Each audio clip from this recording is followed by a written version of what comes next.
Alright guys, welcome to Beta 6, and we've got quite a bit to cover in this.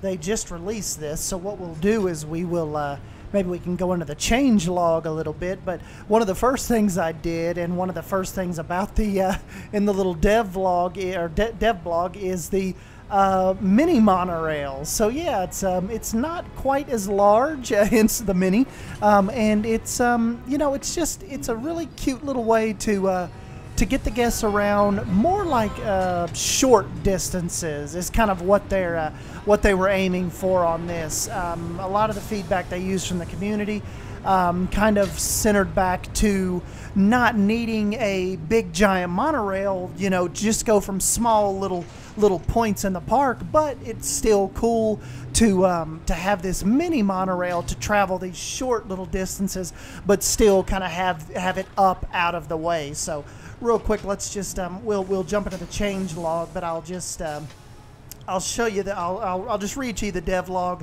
192 update with this beta 6 announcement. So basically they've said we've added the mini monorail from this month's art stream. It's a low capacity but also low cost transport ride, especially suitable for small parks or short distance transportation in a bigger park.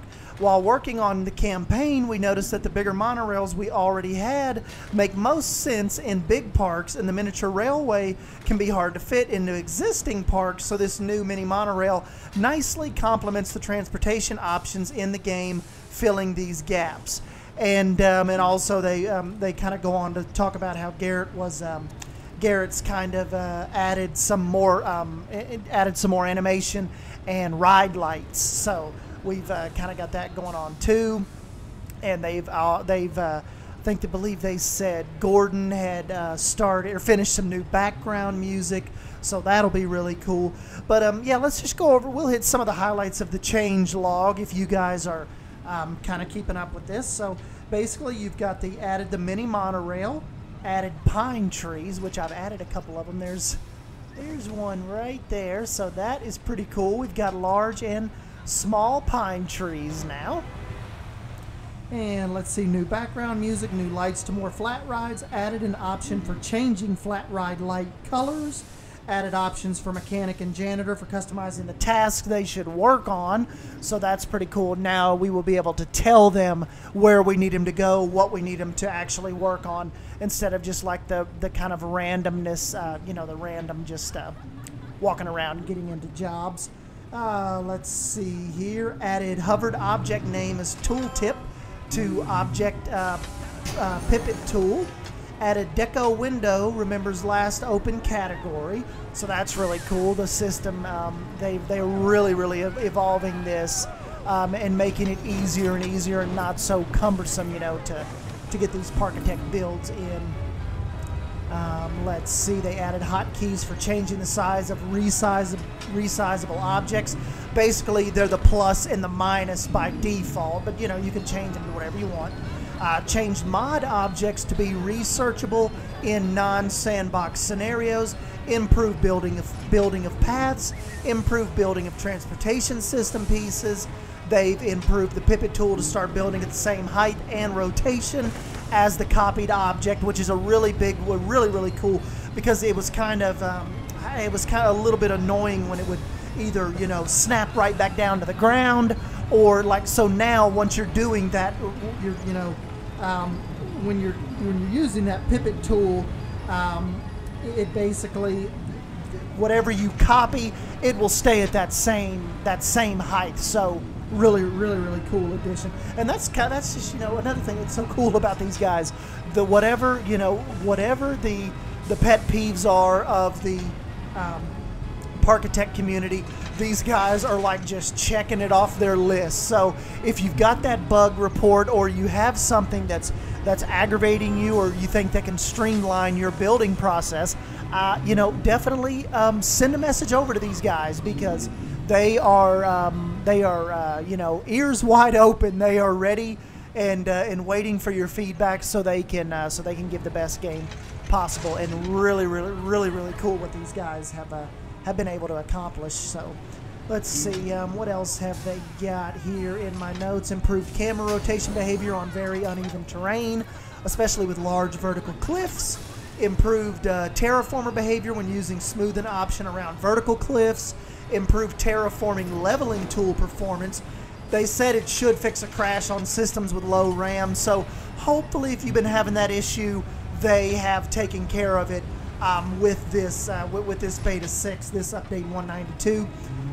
Let's see, they've improved the performance when hiding scenery during rain and night mode, improved hunger, thirst, and tiredness and park ratings, fixed terraforming tools flickering, fixed curves on vertical track segments not working properly anymore. I've never really come across that issue, so that's really cool when you see them tackling stuff that you've never personally seen, but obviously it was out there, and now we will never have to worry about it. So yeah, good on them on that one. They have fixed lighting messing with the colors in visualization views, making it sometimes hard to see what values the visualization was showing. Fixed guests not actively heading for customizable shops when searching for food. That's a cool one. Fixed entertainers could sometimes be displayed with the wrong costume. Another one I didn't really see. Fixed being able to train shopkeepers. Fixed closed shops being open after loading a save game. Fixed error when placing fences on the terrain bounds. Fixed a case where people would walk over terrain when trying to get somewhere. Fixed objects placed in scenario editor giving refunds. What else have they got down here? They have fixed objects from blueprints sometimes not giving refunds when destroyed. Noticed that a little bit in the alpha, so hopefully, you know, that's been taken care of now. They have fixed the hue slider in color picker window, sometimes not reacting to clicks. And the last thing that that I have here on the devlog is they fixed a crash on you guys using Mac when using your bulldozer tool. So yeah, won't have to worry about that anymore. We really need to, I haven't really dove into this park much since beta 5, but you know, hopefully I can get an update out to you guys, especially regarding what Gordon's been doing with a lot of that light customization on the on a lot of the flat rides. So we will get back in here. No, this is not where the mini monorail will go. I just kind of wanted to have it down and running for you guys on this video. But yeah, these guys are still plucking away. You know, you've heard them say they've still got a lot of work to go, but you know, still they are just knocking it out of the park. And I know I've said it 100 times to you guys about Parkitect, but the thing just oozes charm and just an authentic, just good time. And you can tell these guys are having a blast making the game. And you know, just this whole kind of just pixel art style, you know, just this whole art style is just really, really cool. And they've really knocked it out of the park with you know, with hardcore players and you know, just kind of like the more casual player can all have a blast playing this. So you definitely don't have to you don't just have to have that that sense of you know, creativity and imagination about you to still jump in here and have a good time. I know a lot of times some people, like, they'll ask me about Planet Coaster. They're like, you know, I have a good time playing it, but I just feel overwhelmed. There's so much stuff. I don't know how I create stuff like all you guys do. And you know, with this, you don't have to have all that. It's not. I would say that Parkitect's not as disheartening as other titles like this can be if you don't get the hang of the creativity part of it. You can still. It is just so simple based that, you know, all of you guys can have fun playing this. And you know, I am by no means a Parkitect master, but even with my little water ride here, I was able to just take little things like the cactus and make it look like a really cool undergrowth that makes its way around the whole boat ride. So see, I mean, you guys can still have fun with this if you're still on the fence about getting it.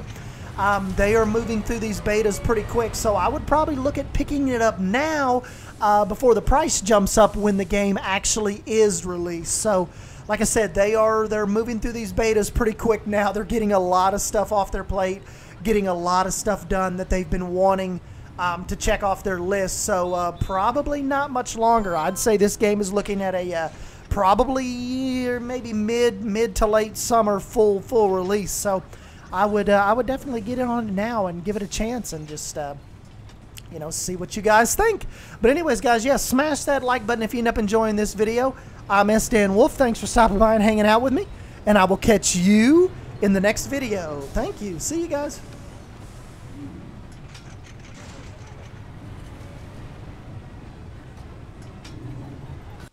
Till I roll rain. Skeleton on my left wrist in that soul place. On my knees, thanking God.